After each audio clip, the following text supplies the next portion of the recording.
আমার ইলেকশন করার কারণে 200-র উপরে নেতাকর্মী বহিষ্কার হয়েছে। দায়িত্ব বেড়ে গেছে, এলাকার মানুষজনের প্রতি কমিটমেন্ট আছে। কি করতে চান আপনি আপনার জায়গাটা থেকে? লাইক থাকেন একটা সিগনেচার ওয়ার্ক করে যাওয়া ব্রাহ্মণবাড়িয়ার জন্য, যে আসন থেকে আপনি নির্বাচিত হয়েছেন। আমার এলাকায় 2টো ইউনিয়নের কথা আপনাকে বলি, ওরাইল আর পাকশিমুল।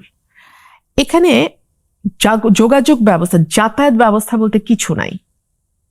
আমি নামগুলো বলি এই কারণে যে আমার ভোটাররা খুব খুশি হয় নামগুলো বললে। আচ্ছা। রানীদিয়া, রাজাপুর, কাকরিয়া, ধোবাজাইল, ধামাউড়া, কোনো রাস্তা নাই। পাকশিমুল, জয়দরকান্দি, তেলিকান্দি, কোনো রাস্তা নাই। ওদের একটাই চাওয়া, আপা কোনো মতের একটা রাস্তা করে দেন। ওকে। আমার নির্বাচনী এজেন্ডার এক হচ্ছে আমাদের যোগাযোগ ব্যবস্থার একটা পরিবর্তন আনা।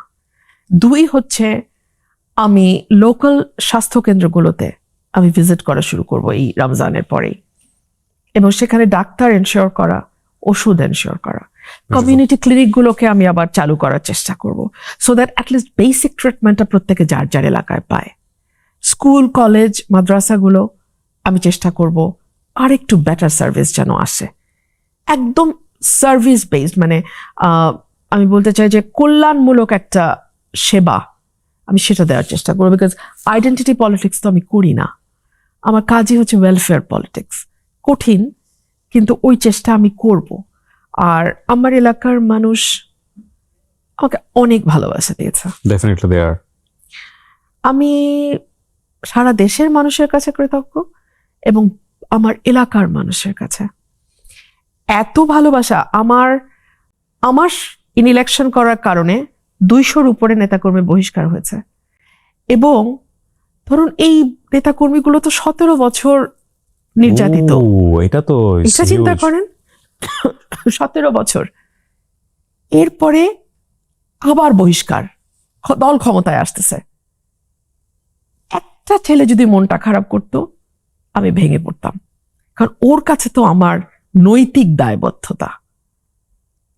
আমি অনেককে বলেছি, আব্বু তোমার যদি মনে হয় যে আমার ইলেকশন করলে তোমার সমস্যা হবে, আব্বু তুমি করো না। আপা আমি ইলেকশন করব। আমার কোন আত্মীয় করেছে? কে করেছে আমার জন্য এত? কেউ তো করে নাই। যাদের জন্য আমি অনেক করেছি তারা তো প্রথম দফাতে হাত মুছে ফেলছে। আমরা এটাকে বড় করে দেখতে চাই। এই ভালোবাসার প্রতিদান আপনি যেন দিতে পারেন, সেটার জন্য অনেক শুভকামনা। হাঁস কিভাবে হলো বলেন তো, এই যে মার্কাটা, এটা কোনো স্টোরি আছে? আমরা ফিউচার দেখি না, কিন্তু কেউ তো একজন আছেন যিনি ফিউচার ঠিক করেন, তাই না? ডেফিনেটলি। হাঁস তো আমি ছোটবেলা থেকেই পালি, হাঁস, মুরগি, কবুতর। আমি বলছিলাম পেট দিয়ে বড় হয়েছি। আমি যখন 5th অগস্টের পর একটা বাড়ি আমি নিলাম, আগের বাড়িটা ছিল অ্যাপার্টমেন্ট, তো 5th অগস্টের পর আমি একটা বাড়ি নিলাম যেটা সামনে জায়গা আছে। আচ্ছা। সো ওখানে আমি হাঁস মুরগি পালা শুরু করলাম। হাঁস খাওয়াই, ভিডিও দেই, সেটা একদম মিলিয়ন ভিউ হয়ে যায়। হাঁস এসে আমার বিছানার মধ্যে ঘুমায়, ওইটারও ছবি দেই। কেন দেই আল্লাহ ভালো বলতে পারে।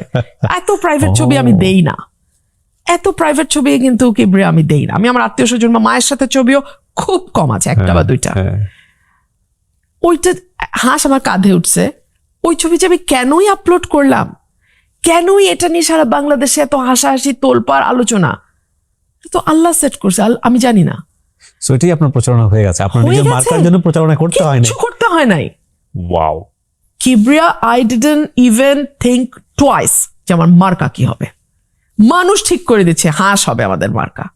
That's true. এবং একটা টক শোতে আমি মুখ ফসকে বলে ফেলছিলাম যে শীষ হোক আর হাঁস হোক, নির্বাচন তো আমি করবই।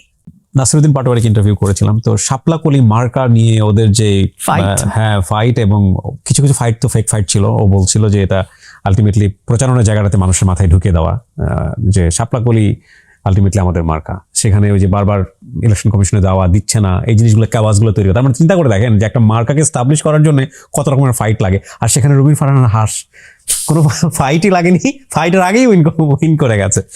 Beautiful, beautiful. আপনার মা কি বোঝেন যে এই বিষয়গুলো, যে মেয়ে উইন করে এসছে? আমার মা আমার লড়াইটা ব্যাপারে জানেন না। এই লড়াই না কিবরিয়া, আপনি জানেন আমার একটা দীর্ঘ লড়াই আছে, আমার পরিবারকে নিয়ে আমার একটা দীর্ঘ সংগ্রাম আছে। আমার মা জানেন না, এবং এই জন্য আমি আল্লাহর কাছে অনেক কৃতজ্ঞ। ওনার মেয়ের এই কষ্ট ওনাকে ভেঙে দিত, আমার মাকে একেবারে ভেঙে দিত। আমার জীবনের গত 12-13 বছরের সংগ্রাম, তার আগের সংগ্রাম উনি দেখেছেন, কিন্তু লাস্ট 10-15 ইয়ার্সের যেই সংগ্রাম, এটা যদি উনি দেখতেন উনি আঘাত পেতেন। আল্লাহর দরবারে হাজার শুকর, আল্লাহ ওনাকে কিছুই বুঝতে দেন নাই। আমরা দোয়া করি ওনার জন্য, ওনার সুস্থতার জন্য, এবং আপনার জন্য তো ডেফিনেটলি ব্রাহ্মণবাড়িয়াবাসীর পক্ষ থেকে অনেক অনেক বেশি শুভকামনা থাকবে যে আপনি এই দেশের মানুষের জন্য হয়ে কাজ করেন। ব্রাহ্মণবাড়িয়া তো ডেফিনেটলি পুরো দেশের হয়ে যেন আপনি কাজ করতে পারেন। আমি একেবারে ব্যক্তিগত অনুভূতির জায়গা থেকে আরেকটা বিষয় জানতে চাই, বিশেষ করে বাংলাদেশের নারী স্বাধীনতা বা নারী অধিকার নিয়ে একটা মানবিক বা একটা মনুষ্য জীবন যাপনের জায়গাটাতে একটা নারীর আসলে বিভিন্ন রকমের ফাইট করতে হয়, বিভিন্ন স্টেপ পার হতে হয়। আপনি তাদের জন্য আসলে কি বলতে চান? আমি তাদের জন্য খুব পরিষ্কারভাবে বলি, আপনি আপনার নিজের কাছে সৎ থাকবেন। আপনি আপনার, আল্লাহ প্রত্যেকটা মানুষকে কিছু না কিছু দেন, সবাইকে। আপনাকে আল্লাহ কি দিয়েছেন আপনি ওটা খুঁজে বের করেন। আপনি আল্লাহর উপর ভরসা রাখেন এবং যা আপনাকে দেয়া হয়েছে আপনি সেটাকে আরো আরো ক্রমে ক্রমে আরো উন্নত করেন, আরো সুন্দর করেন, এবং আপনার সেই গুণটাকে ভরসা করে, আল্লাহর উপর ভরসা করে আপনি পরিশ্রম করেন। আপনি দেখবেন আপনাকে পেছনে তাকাতে হবে না। আর পরিবারের প্রতি আমার একটা অনুরোধ থাকবে, একটা মেয়ে, ওর সবচেয়ে বড় সাপোর্ট ওর পরিবার। একটা মেয়ের দ্বিতীয় জীবনে যে পরিবারটা আসে সেটার উপরে কোনো হাত আমাদের কারো নাই, কিন্তু তার প্রাথমিক যে বাবা মা ভাই বোনের পরিবার, সেই পরিবারটার কাছে আমার অনুরোধ থাকবে, আপনার সন্তানকে আপনি শিক্ষিত করেন, অ্যাট এনি কস্ট আপনি শিক্ষিত করেন। এবং আপনি যদি নিজের লাভ লোকসানও চিন্তা করেন, আমি বলবো যে একটা মেয়ের পিছনে ইনভেস্টমেন্ট কখনো বৃথা যায় না। ছেলে বাবা মাকে দেখতেও পারে, নাও পারে, মেয়ে না শত কষ্টের মধ্যেও তার সর্বোচ্চটা দিয়ে চেষ্টা করে বাবা মার পাশে থাকার, এটা প্রমাণিত। এবং হাদিসে বলে যে কন্যা সন্তান যখন একটা পরিবারে আসে, আল্লাহ তার রিজিকের পুরো প্ল্যানটাই বদলে দেন। সো আপনার কন্যা সন্তানকে আত্মবিশ্বাসী করে গড়ে তোলেন, এটার কোনো বিকল্প নাই। কেন একটা মেয়ে ভাববে যে সংসারটা না করতে পারলে ওকে সুইসাইড করতে হবে? এক্স্যাক্টলি, এটা কেন ভাববে একটা মেয়ে? কেন আপনি সেই ছায়াটা হতে পারলেন না? এটা তো বাবা মার ব্যর্থতা। আমার জীবনে আমি হোঁচট খাইনি, হ্যাঁ হয়তো পার্টনার নিয়ে হোঁচট হবে কেন, জীবনে হাজার কোটি রকম হোঁচট হয়। আমাদের সবকিছু তো আমরা আসলে প্রেম বিয়ের বাইরে ভাবতে পারি না।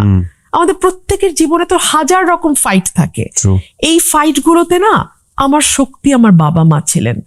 তারা যখন সুস্থ ছিলেন তখনও শক্তি ছিলেন, তারা যখন বিছানায় ছিলেন তখনও শক্তি হয়েছিলেন।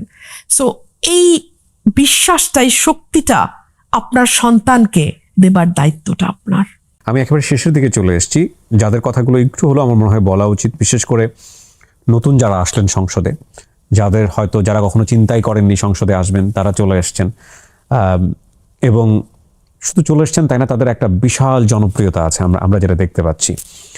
তাদের জন্য আপনার কোনো পরামর্শ থাকবে? কারণ তাদের তো আসলে দীর্ঘ রাজনৈতিক পথে চলার অভিজ্ঞতা নাই। তারা এক ধরনের কোয়ালিশনে গিয়েছেন, যেটা দ্বারা তাদের দলেরই কেউ কেউ অনেক বেশি আপসেট হয়েছেন। অনেক মানুষই মনে করেছেন এটা ঠিক হয়নি, বা অনেকেই মনে করছেন এটা ঠিক আছে। তো সেই জায়গা থেকে আপনার তাদের জায়গা নিয়ে আপনার কিছু বলা বা পরামর্শ যদি আপনি কিছু বলতে চান। আমি এটুকুই বলবো যে রাজনীতিতে না এখন অনেস্টির খুব অভাব। মানুষ ওই অনেস্টিটুকু দেখতে চায়। এই যে আমার নির্বাচনটা, আমি কিন্তু আমার এলাকার মানুষ শুধু দেখেছে আপা যা বলে তাই করে, আপা আমাদের কথা বলে, আপা চাইলে হয়তো একটা আপা তো সহজ পথ নিতে পারতো, কিন্তু আপা আমাদের জন্য নেয় নাই। মানুষ কিন্তু এগুলো বোঝে। আমরা মনে করি মানুষ বোঝে না, মানুষ আমাদের চেয়ে আরো অনেক ভালো বোঝে। সো আপনাদের মধ্যে যদি ওই অনেস্টিটা থাকে, ফিনান্সিয়াল অনেস্টি, পলিটিক্যাল অনেস্টি, নিজের কাছে নিজের অনেস্টি, এই তিনটা জিনিস যদি থাকে, অপ্রতিরোধ্য শক্তি হিসেবে বাংলাদেশে নতুন প্রজন্ম রাজনীতিতে কিছু জায়গায় আমরা